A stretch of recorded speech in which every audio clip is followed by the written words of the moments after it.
Yes, thank you, everyone. My name is Eric Carlson. I am the Executive Director for the West Virginia Forestry Association, and we want to welcome everyone to another part of our series of Mid-Atlantic Logger Training programs. And our screen share has dropped off again. Just hang on here. It was only a portion of the screen before, I think, so sorry about that. Can you see the whole screen now? We're all learning. Yeah, go ahead. Okay.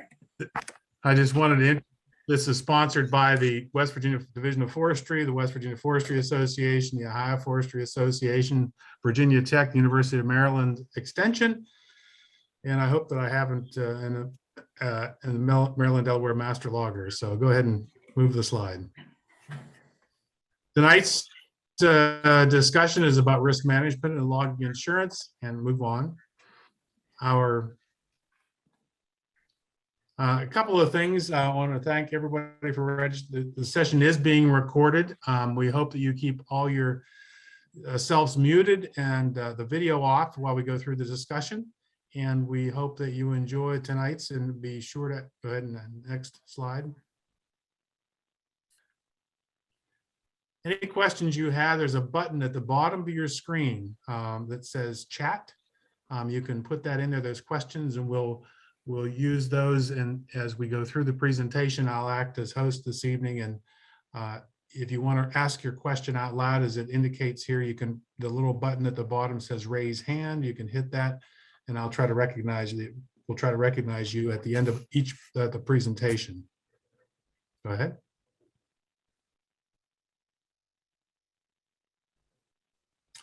For those who have registered, you will be given a proper continuing education credits for each session, 1 credit per session, and the certificates will actually be submitted to each of the respective states' logger training program and emailed to you as a participant within 1 week of the session. So you won't have to do anything more other than attend tonight. Next. And next month, we have a presentation on truck accidents and other casualty claims on November 30th, the same Tuesday evening from 6:30 to 8 o'clock. And that'll be the last in this year's series. So we're going to try to evaluate how this has went this year, and we'll carry on hopefully in the future. Next.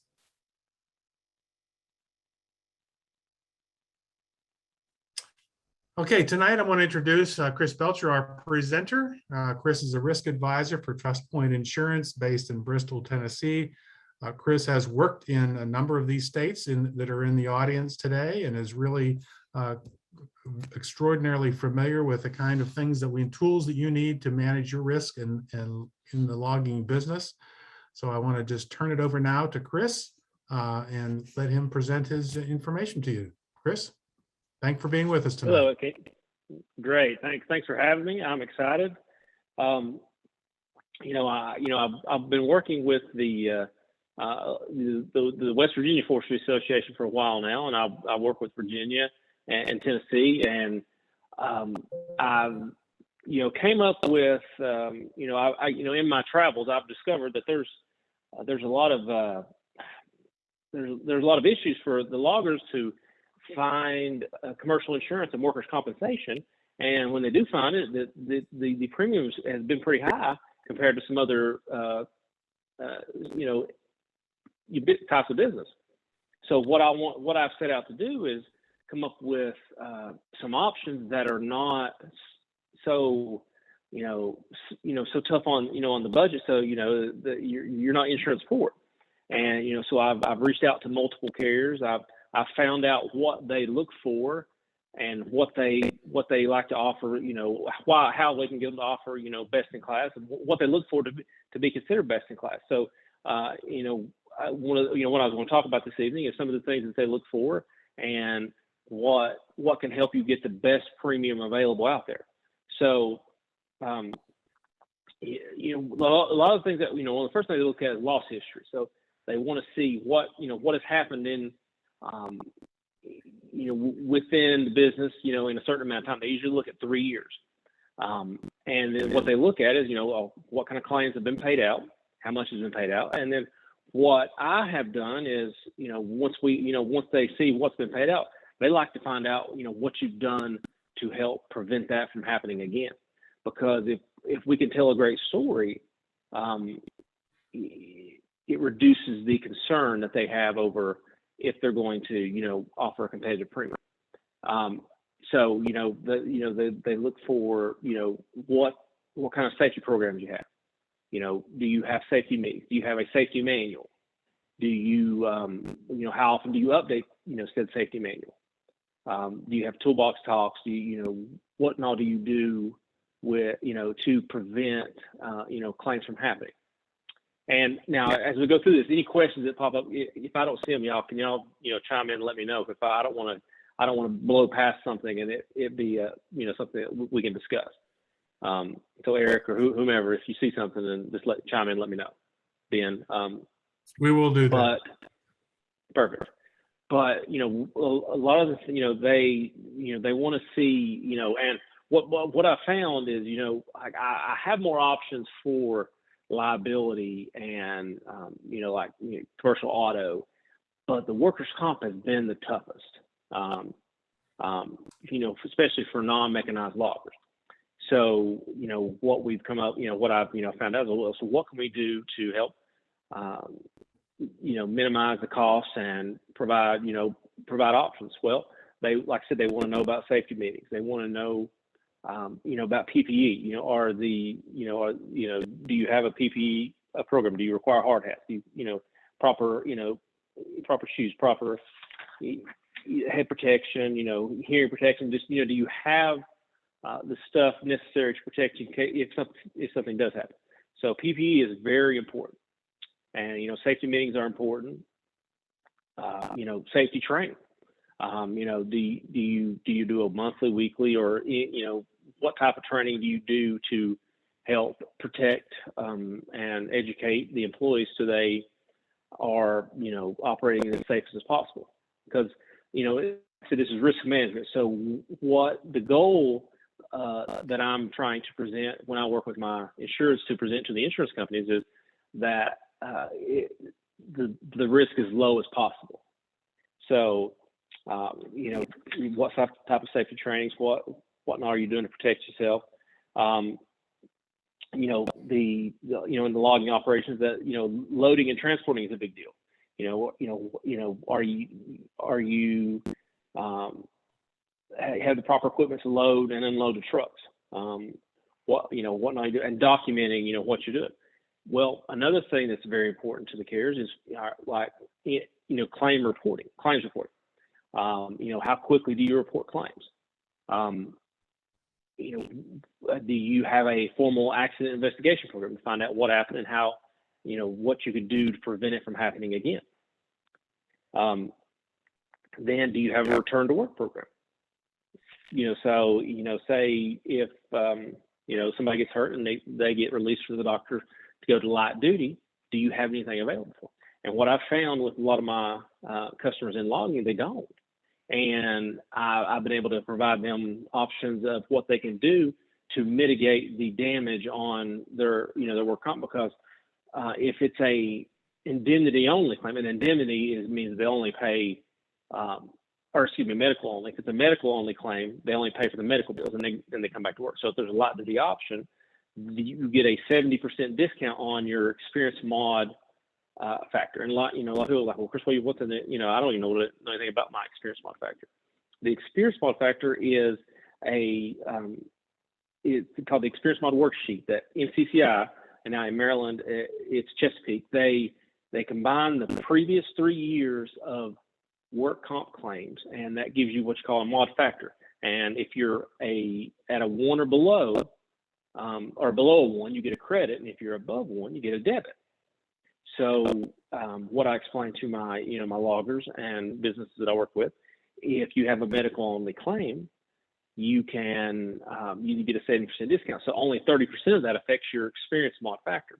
And what we've done with some of the guys that I've worked with that didn't have a light duty program, they've actually had them return to work, but go to volunteer at like a Salvation Army or a Goodwill, because they can volunteer there, do their light duty work until they're ready to come back to work. And then you only get, only 30% of those claims that are paid go against you for on the next experience model worksheet. So that's some of the things I work with my customers on. And so the return to work's big.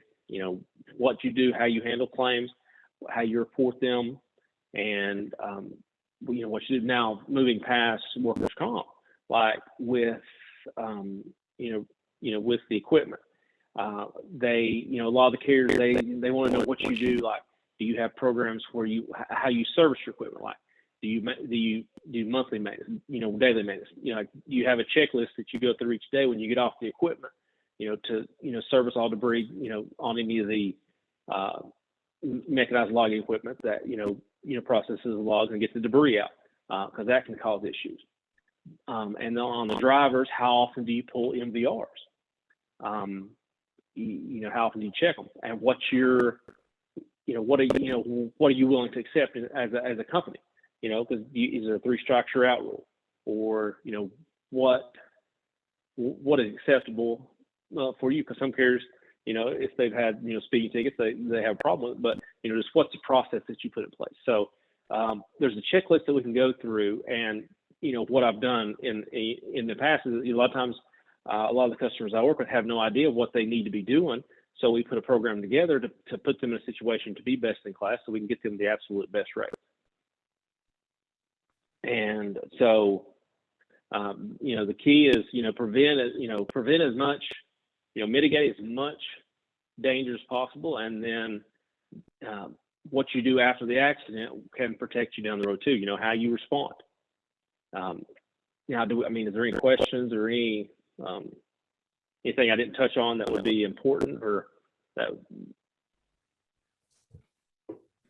Hey, Kris, you mentioned that having these safety programs and the use of PPEs and making sure you're doing your safety meetings and all of those things are important, and they should be documented and all that. However, those are all sort of basic requirements of OSHA and other state programs. So I guess, are you talking, or does it do a logger good to go over and above that? And how much over and above that sort of basic kind of meeting the law and legal requirements is looked at as being beneficial when it comes to looking at rates? Well, I don't know that you necessarily would, have, go over and above, but just, following OSHA guidelines and having document and providing that information because what I found is, when I meet with a lot of my clients, they've not had to go, in previous, in other agencies that they've worked with, they've not had to provide any information about, safety logs, safety manuals, safety meetings. They don't have a safety, manual, or it's not been updated in a while. According to OSHA, they created the safety manual, 5 years ago, and it just hadn't been updated. So keeping everything up to date and just,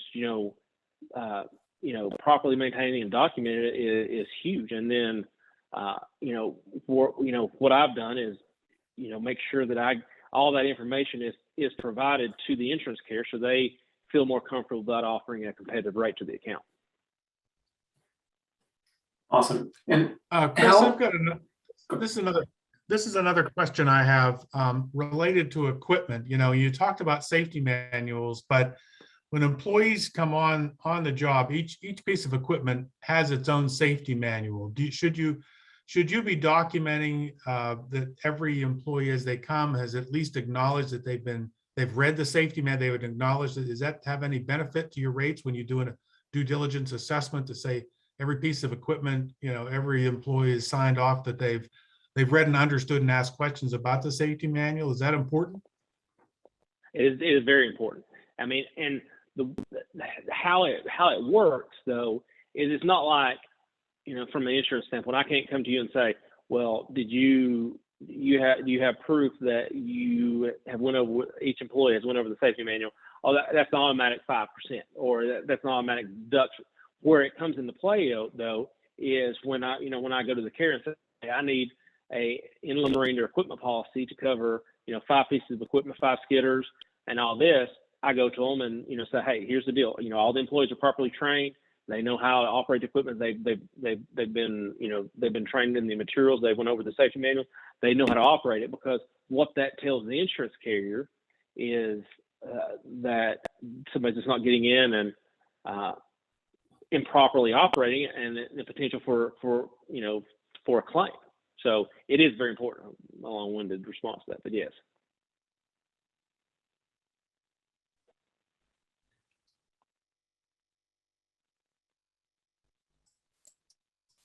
Hi, this is Karen with the SHARP program in Virginia. I put a link in the chat to a safety checklist booklet that we have that has some sample safety policies and some sample safety trainings and blank pages to keep records of those safety trainings. So if anybody would benefit from that, I put that in the chat there, a link to that for you.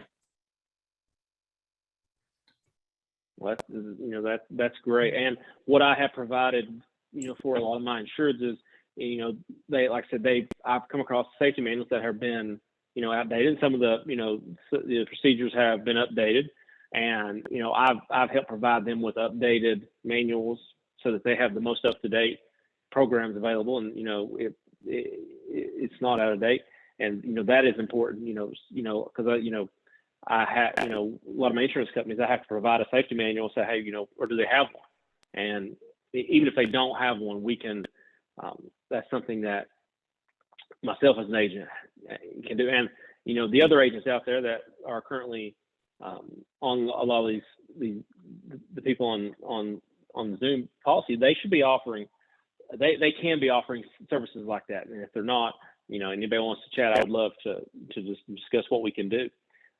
But back to the workers' comp, I work with a lot of loggers in West Virginia, and the rates have been, pretty crazy, for the last 2 years. But I just did a mechanized logger that has mechanized and non-mechanized, and we got his rates down to in the 3 and 4% of payroll range. And, so each business is going to be different. It's going to be, depending on your experience multi-factor and what, but we got them, and they've been paying, I've been talking to people that have been paying 50, 40 and 50%, but we got, I'm getting my guys down to around 3 or 4% on, in certain classes in the mechanized and, the log hauling and such.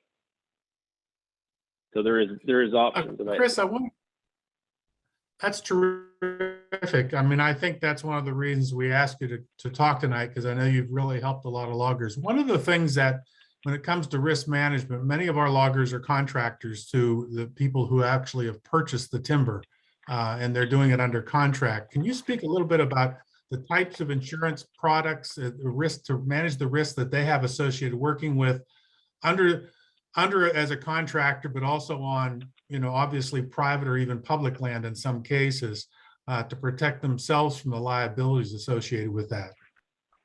Sure. Well, even as an independent contractor, you need a general liability policy, because depending on, and I've seen contracts that people have that had to sign that excludes the person buying the timber from any like subrogation or things like that. So if you don't have anything, it can go against you. But I always make sure that in my policies there's an overcut, liability coverage, because you buy timber and they say, hey, it's on this track, this track, and this track. You go cut it, then somebody comes, oh, you just cut trees off my land. If you don't have that overcut, and I've come across a lot of people that have not had it, there's no protection for that. So, general liability, and within the general liability policy, I would recommend making sure that there's overcut coverage. The equipment. Can you explain that overcut coverage, what that means?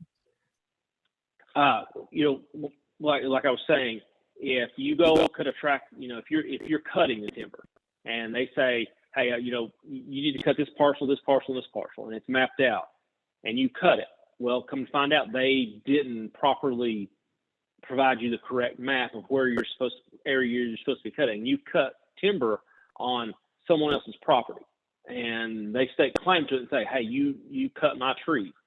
That is what they call overcut. You overcut on someone else's property. And if there's no overcut coverage in that policy, there's no coverage for that if they sue you or they come, wanting restitution or, money back for that what you cut.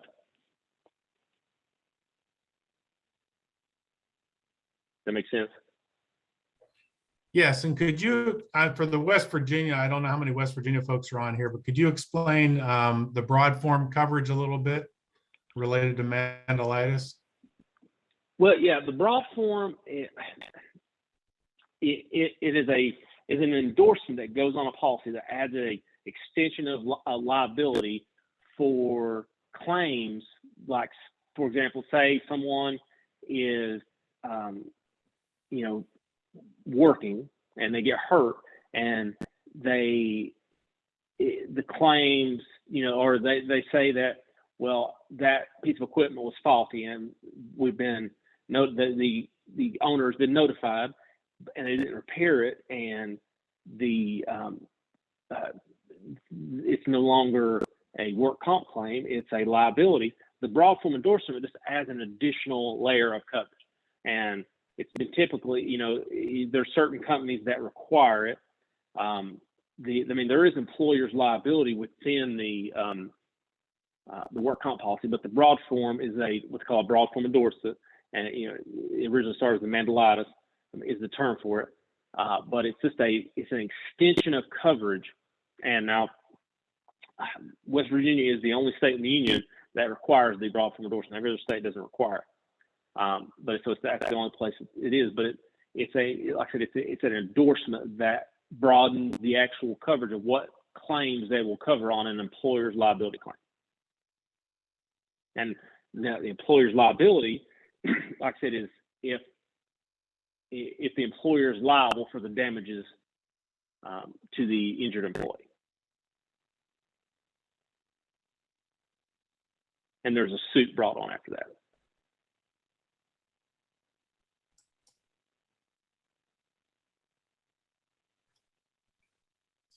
One additional question that I would want to have answered. I think one of the things that is happening, and I don't know, Kris, if you have been privy to this, but we have heard that truck insurance rates have been going up astronomically in the South.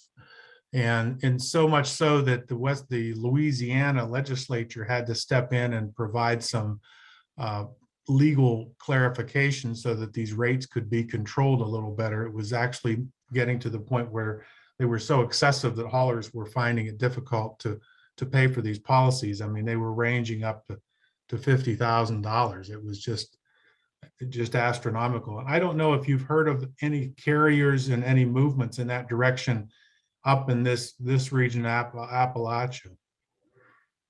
Well, the rates are going up across the board, and what is happening is the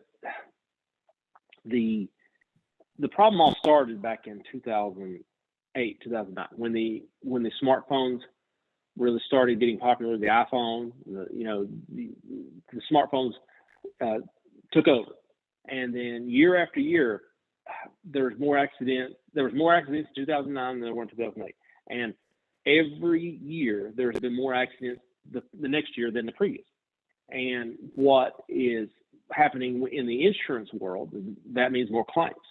So more claims means more payout, more premium. So the insurance companies are for profit. Their goal is to make money. So they're having to raise their rates to justify the additional claims. Well, with the trucks, the bigger trucks, that they get the blame for everything. And what my insurance company, and I don't know if this is where you want me to go with it, but this is what's happening. What we're finding to protect the insured and the insurance company is a lot of my trucking operations are installing dash cams, cameras in the back to record what's happening, because what they're finding is a majority of the accidents that were being blamed on the larger trucks are the fault of other vehicles. And when there's cameras involved, that protects the insurance company. It reduces the payout. And what they found is any of the trucking companies any of the insurance companies that have a incentive or requirement for those cameras, their claims have been reduced dramatically. I mean, it's a huge reduction in insurance costs for them. So in turn, they pass it on, the savings onto the insurance. So what you're saying is that if they do want to install cameras, that they may, if their insurance claims go up, that may be a way Yes. to control that increased rate? Well, if you install cameras and notify your insurance company that, hey, I have cameras on, there should be a discount available to, it may not get applied till renewal, but there should be a discount available.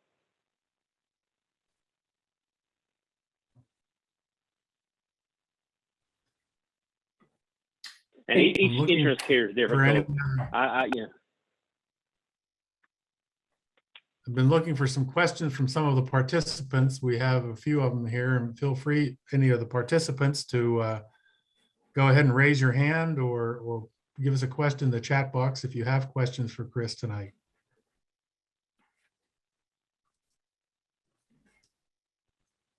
One of the areas, Kris, I would of risk management that our loggers, I think, really don't often think about is that nexus where they are themselves acquiring timber and managing it themselves in terms of their harvesting it themselves. Is there a different type of beyond the general liability when they take on that role and responsibility of managing? You talked about overcut. Does that cover those kind of situations where they themselves are providing the information, or is that not covered?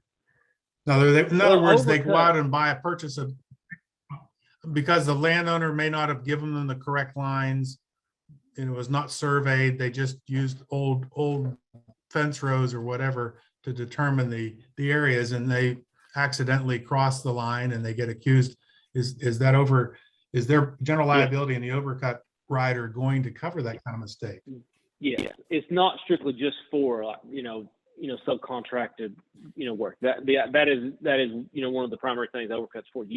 You as the the managing of the timber of your company, you buy a tract or purchase a cut, and the guy says, hey, go down this fence line, this is mine, I want you to cut this, and then you go cut it, and then he comes back and says, oh, well, somebody says, no, that was mine, not his. Yes, that overcut would play into that. Another question I have is some of our loggers also truck, but they sever their trucking from their logging operation for a variety of reasons. But is that a valuable thing to look at, as having two separate operations and having two different risk management policies to cover, one to cover the timber harvesting and another to cover the timber hauling? Well, I mean, I don't know that I would say it's from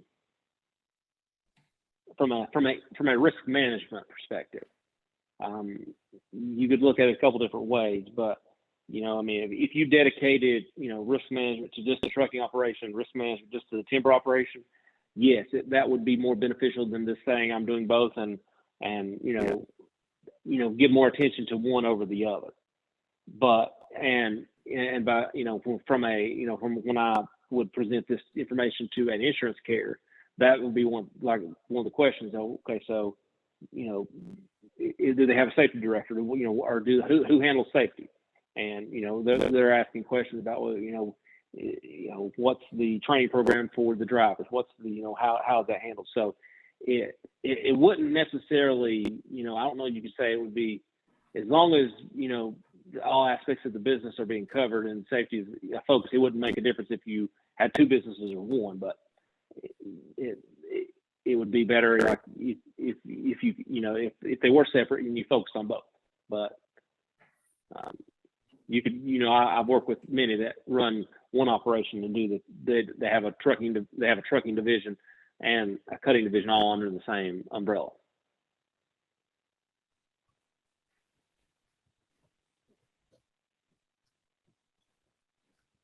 I don't see any more questions. I do have one last question. This has come up from time to time, Kris. Some companies, when they're an individual who does not have employees, self-employed, obviously they are not eligible for workers' compensation, but companies require them to have some type of verification of their insurance. It's commonly referred to as a ghost policy that really just lists the folks that are not covered by workers' comp, which would be the one person. Is that something that, can you explain that a little bit, those kind of endorsements that are put on these policies? Well, the ghost policy that you're referring to is, let me just back up. As far as if you're an independent contractor and you don't have any employees, but you take on a contract that requires that you have work comp policy, that ghost policy would actually be a work comp policy. There would just be no coverage if you excluded yourself. So you could take out the policy and say, I'm the owner, the officer of the company, and I do not want coverage, so I exclude myself. But it still would be a policy. And where I found that people get into trouble is then they, business picks up and then they hire somebody.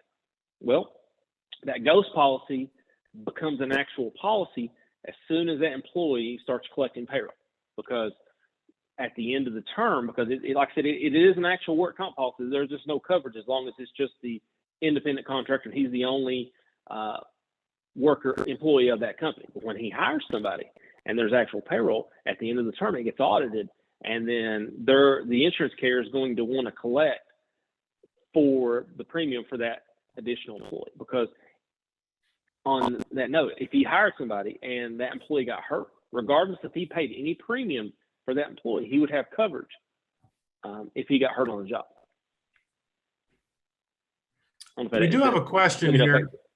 Yeah, sure. That answers I think hopefully that answers the question. One of the questions that came up is, what is the difference between broad form coverage and employer's liability coverage?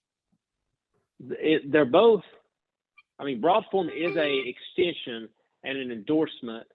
It's a broader form of employer's liability.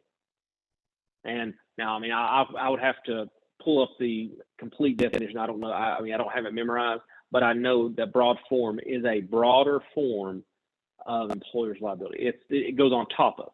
So what I typically write for my loggers is I do $1 million across the board, $1 million, for each accident, $1 million for disease, and just $1 million coverage. And it covers defense costs, anything that would be the employee would be liable for if the employee got hurt. Well, the broad form and what I've typically done is, like, I put on $250,000, or that's the standard for the carrier that I go work with. They'll put on $250,000 in additional broad form coverage, and so it's a broader it's a broader form of coverage. So it may encompass more things, and I'd have to, I think it's done, case by case basis on what it would cover, but it would cover everything that the employer's liability cover, and if there's any more, it would offer $250,000 more, or whatever limit was chosen.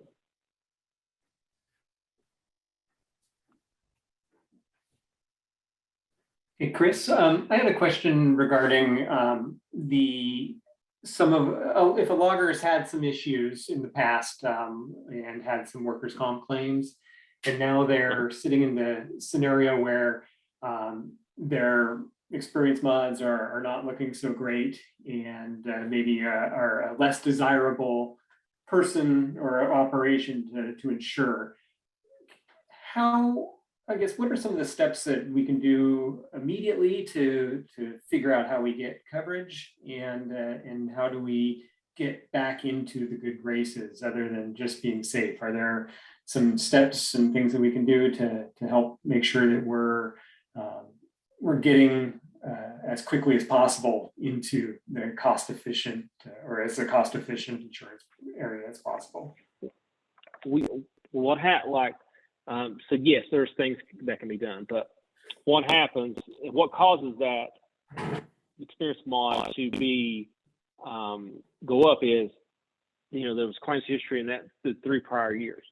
So when there is that claim history that has spiked the experience mod, one of the things that I have my customers do is make sure all the claims are closed, or figure out how to close them, as expediently as possible. And if the employee's no longer with them, or if just find out if it's a if it's not close, what's holding up to be close? Because what they do is they put out a reserve.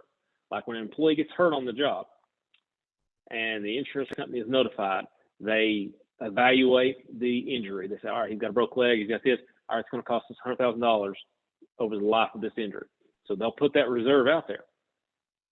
And that's a $100,000 claim until that claim is closed. And say it closes at 70, then once it gets closed, that drops the amount that's on, that was paid out from 100 to 70. So that can improve the experience mod. But where the safety comes in is you've got to get, there's a 3-year cycle of those claims. So, and it's a 3 prior years. So whatever happened this current year is not on the experience mod until the following year. So the safety and, the safety program is going to help keep those claims down going forward.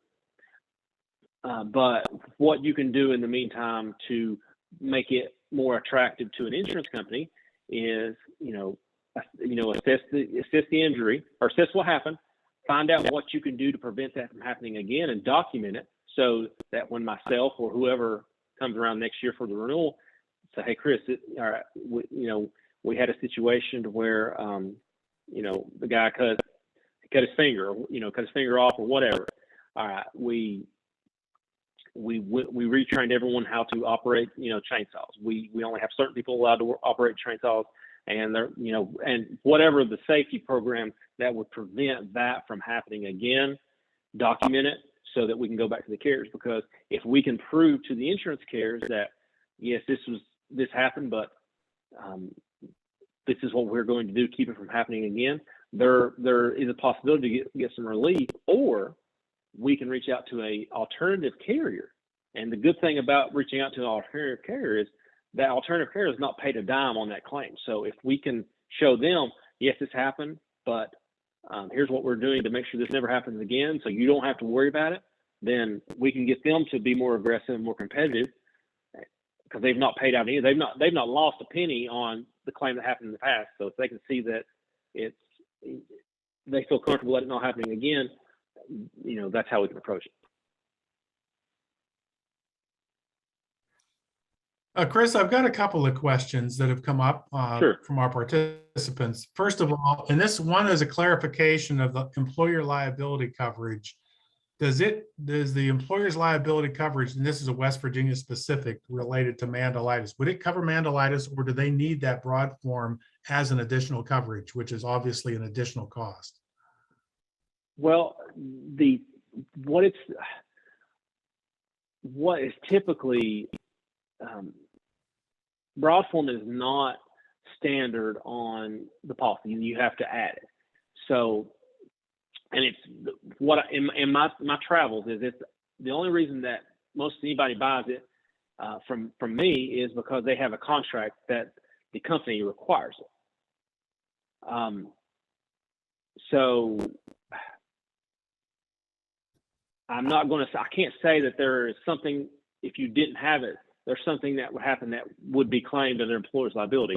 But I've not encountered anything that that employer's liability wouldn't cover, because, like I said, in all 49 other states, there's no mandelitis or broad form. And I do believe in the future, I don't know if it's 10 years, 5 years, that broad form endorsement will no longer be required by the companies, because that it just broadens the employer's liability. So, I mean, and I can't, I'm not the insurance company, so I can't state what they will or will not cover, but the employer's liability coverage is for employer's liability. So it covers defense costs. It's a, whatever limit that the company chooses. If you go with state minimum, which is 100, 500, 100, which is 100,000 each accident, and the 500,000, max, and 100,000 for disease. If you choose that, that's a limit you have for employer's liability. If you choose, higher limit, it'll cover the defense costs. But I am not properly trying to tell you that is there anything that the employer's liability covers that won't cover that broad form will. I don't know that, but I've not encountered anything that it wouldn't. So there's you don't write broad form in other states. West Virginia is the only Nope. state that requires Only one. that. Is that what you're? Only one. Yes. The other question is, can you write a workers' comp policy to a new logger, a logger that's expanding their operation by hiring employees? In other words, somebody that's not covered now, can you just write a workers' comp policy for someone just to start out? Well, I want to start logging tomorrow well, with one. I'm not going to have my best rates. That $3 rate I'm not going to have available to me on a new logger that has not had any prior coverage. Can I get a policy? We can get. Well, I can go through NCCI and I can get a policy, for a new logger that's not had any prior coverage. But that is not going to be the most competitive rate available. Okay.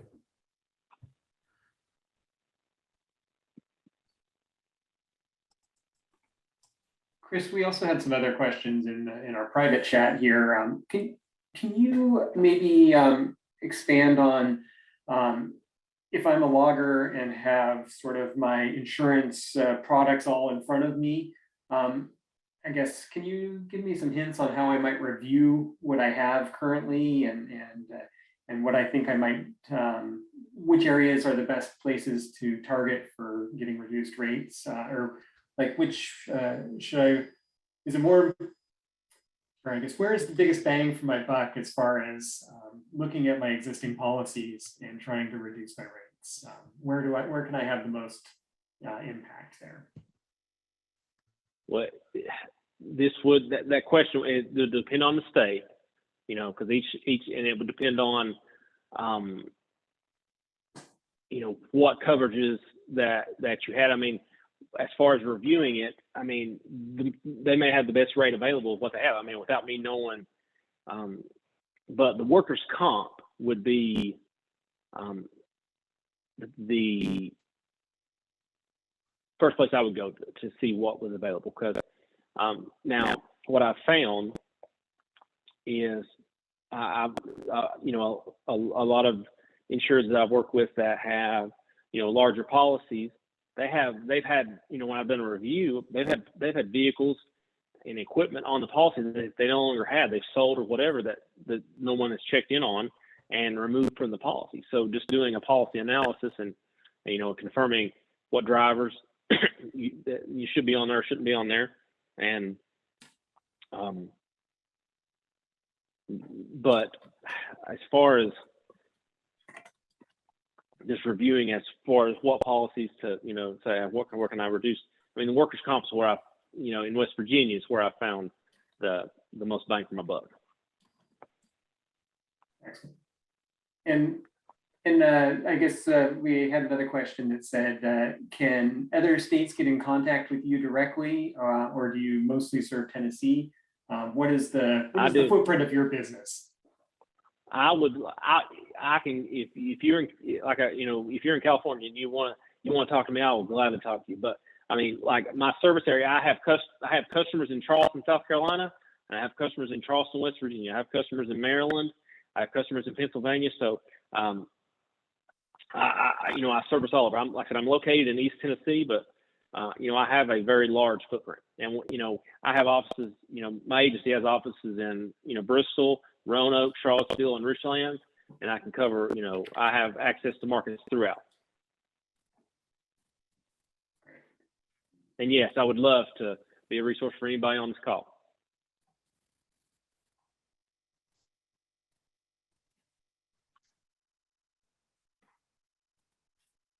Well, at this point, I think we have not seen any more additional questions. I think we've probably milked this subject out. We have one more just trickled in. A little bit about one question just came in. Can you talk a little bit about subrogation coverage, what that really is? Can you explain that in more simple terms and just? Yeah. Well, subrogation, and within the logging industry, there's a lot of businesses that require a waiver of subrogation, and what that is it's a legal term. But if say you're on a Weyerhaeuser's property and you're doing work, and then you get hurt, or your employee gets hurt at the fault of something that Weyerhaeuser, and I hope I know I'm that Weyerhaeuser was just one of the first ones popped in my head, so I'm not saying Weyerhaeuser is doing anything wrong. But you get hurt on Weyerhaeuser's property. Weyerhaeuser's may or may not have a waiver of subrogation on that workers' comp, so that you can't come back on them and have them cover the injury because you got hurt on their property working for them as a subcontractor. So it's litigation. And, it's basically basically the definition of subrogation is basically your work comp policy covers it, and then your work comp policy subrogates or sues Weyerhaeuser's work comp policy to get reimbursed for the claims that they pay because it was Weyerhaeuser's fault. So if they have a waiver, that means that you can't do it. So, for example, and take it out of work comp terms. Say you're in an auto accident and there's damage to your car. The other person is at fault. You can turn the claim in on your commercial auto policy.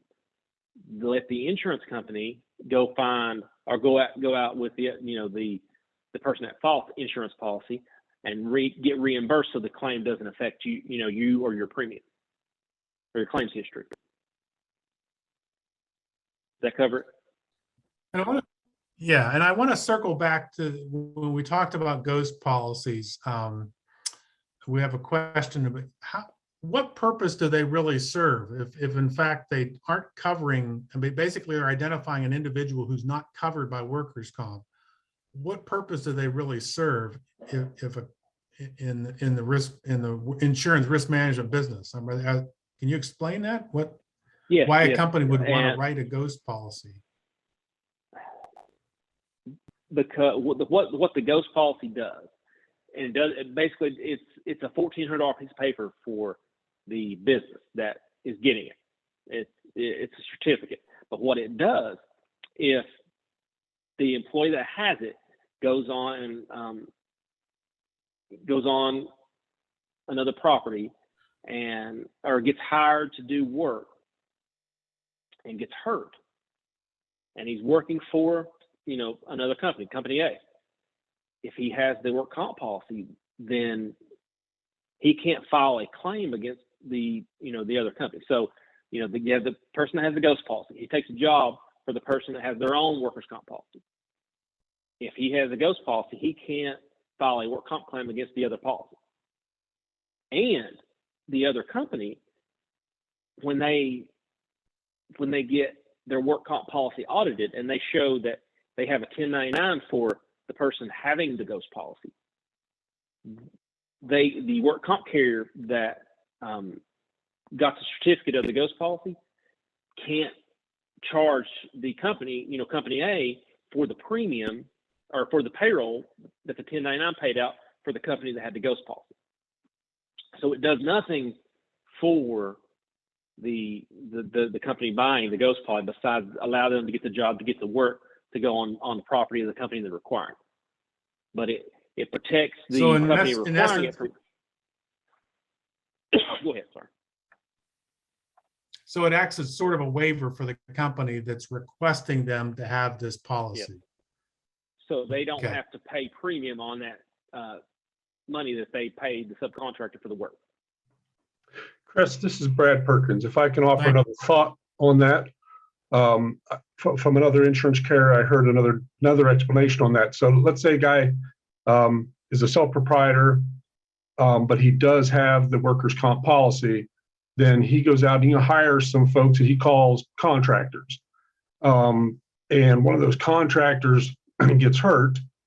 And then in Ohio, we'll say the Ohio Bureau of Workers' Comp says, that guy really wasn't a contractor because you were picking him up, bringing him to work, giving him equipment, telling him exactly what he had to do and when he had to quit and taking him home and all that. So they determined he wasn't really a contractor, he was an employee. That because the guy had the ghost policy, that fellow that got hurt is covered then by workers' comp, but it's going to come back on that self-proprietor to pay the premiums from the time he hired that person up till he got hurt to actually pay the premiums for the policy. But it protects those people that don't have coverage that may have turned out to be an employee and not really a contractor.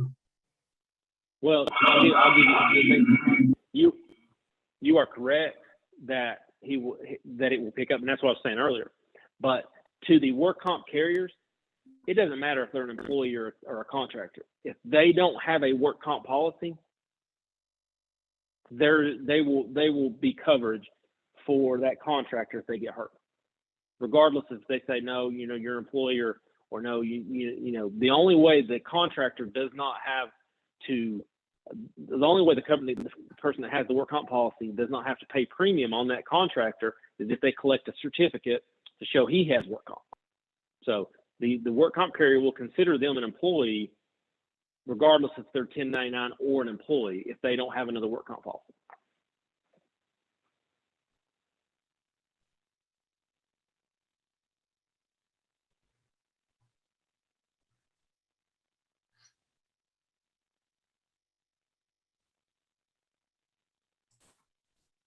Kris, can you maybe talk a little bit about not necessarily your agency, but your agency probably fits into this category. But what should a logger be looking for from an agent that is going to service them more completely and have that knowledge about all of these individual kind of coverages and things that need to happen? How can I tell which is a company that I should be working with and which one should I walk away from right away? Well, again, I'm not going to bash any other agent. So, I mean, everybody has their own specialty, but I myself, I try to at least have, at a minimum two touch points a year with and there's several that I have more than that, but at a minimum of 2 touch points a year to find out, what's going on, what can be of value. And, because I can provide safety manuals, I can provide safety training, I can provide, resources that can put you in a better position for your renewal or your workers' comp premium. So, but what I would tell, what I tell my customers, I say, if it ever gets to the point that the only time you hear from me and see from me is when I'm asking you for a check, it's time for you to, rethink our relationship. So if anybody out there that the only time they see their guy or gal is when they're asking for money, I mean, we get a commission. This is how I feed my family, is by you saying, I want to do business with Kris and Trustpoint Insurance. So if the only time that you see me is when, hey, the premiums due, then what am I doing for that commission? Am I providing any resources?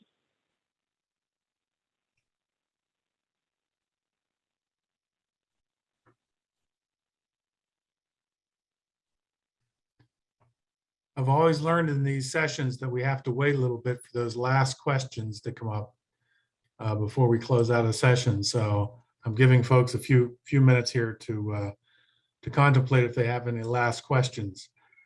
And while we wait for that, Kris, I want to thank you for the time you've put in to this evening, the expertise that you have in this. I know that you've worked with our association in the past and many of our members, and I hope that folks understand that we appreciate you taking the time out for of your busy schedule to spend this evening with this group of people across several states and answer questions that are coming at you unrehearsed. So those are often the most difficult questions. You've done an excellent job of answering those questions in the most direct way, and we really appreciate it.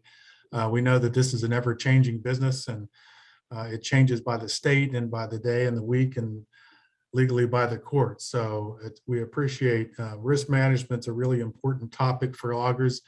You know, it's the number one topic in terms of safety and safety prevention. And you brought the point up, I think, early on in your presentation that, you know, safety matters and paying attention to it really matters. It's a bottom line issue. And if folks that maintain safety and train their employees can gain a financial premium from doing that, and not only just for the lack of accidents, but also on managing the risk associated with those potential accidents. So thank you very much this evening for all. And I think unless there's any last questions, we'll close this down. I think that's where we're at, isn't it, Agnes? Yep. Well, I'm very grateful to pushing it back. have been with you all. And please, anybody with any questions, no matter what the question is, you got my number, my email showing up. I would love to do an evaluate. I mean, just check everything out just to see if I can be a resource. It's not going to cost you anything for me to see if I'm a resource. If I'm not, then you got the best deal available, then that's what you know you're in good hands.